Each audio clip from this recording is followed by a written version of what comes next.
Here's the top stories for November 28th. The Department of Foreign Affairs says 23 OFWs were affected by Hong Kong high-rise fire, with one missing. Ex-President Duterte waives his right to appear at the ICC hearing on interim release. The Philippines and Ukraine agree to deepen cooperation on food security, agriculture, and digital tech. Ridon blasts DTI chiefs claim that 500 pesos is enough for Noche Buena. At least 94 were dead as Hong Kong firefighters battle burning towers for a second day. The Department of Foreign Affairs confirmed that there were 23 Filipino domestic workers affected by the Level 5 fire that engulfed a high-rise apartment complex in Hong Kong, while one remains missing. In a statement on Thursday night, November 27th, the agency also said that there have been no confirmed Filipino casualties so far from the Tai Po fire incident. The statement read that the consulate, together with the Migrant Workers Office and Overseas Workers Welfare Administration in Hong Kong, conducted a joint visit of the shelters administered by the Hong Kong government to extend assistance to Filipino nationals affected by the fire.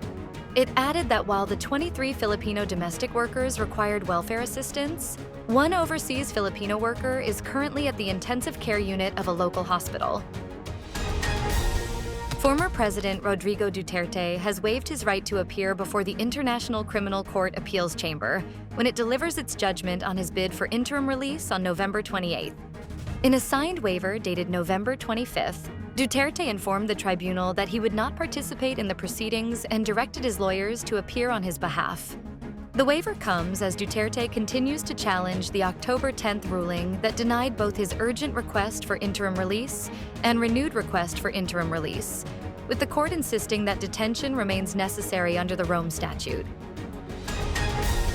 President Marcos and Ukrainian President Volodymyr Zelensky agreed to strengthen cooperation in food security, agriculture, and digitalization during a phone call between the two leaders.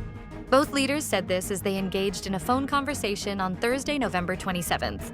In a Facebook post, Marcos said the discussion reaffirmed the warm relations between Manila and Kiev, as both sides committed to expanding practical partnerships that would benefit their citizens. Zelensky, for his part, confirmed that the Philippines was looking into Ukraine's expertise and technologies, expressing readiness to work with Manila on agricultural and digital systems.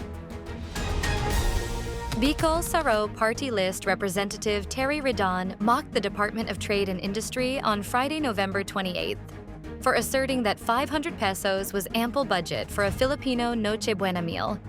Ridon, chairman of the House Committee on Public Accounts, said in a statement, asking what planet would 500 pesos be enough for a Filipino family's Noche Buena. His reaction followed statements from DTI Secretary Cristina Roque that a 500 peso budget was enough to purchase ham, macaroni salad, and spaghetti, fixtures of a traditional Filipino Noche Buena, depending on how many people are eating. Firefighters battled for a second day to extinguish a blaze at a high-rise apartment complex in Hong Kong on Thursday, as the death toll rose to 94 in one of the deadliest blazes in the city's modern history. Rescuers holding flashlights were going from apartment to apartment at the charred towers as thick smoke poured out from some windows at the Wang Fuk Court complex, a dense cluster of buildings housing thousands of people in Tai Po District, a northern suburb near Hong Kong's border with the mainland. More than 70 people were injured, including 11 firefighters, as well as the 94 killed, the Fire Services Department said. About 900 people were evacuated to temporary shelters overnight. Stay updated with the latest news. Visit our website at www.mb.com.ph or follow us on social media. Thanks for tuning in to the Manila Bulletin Daily Rundown.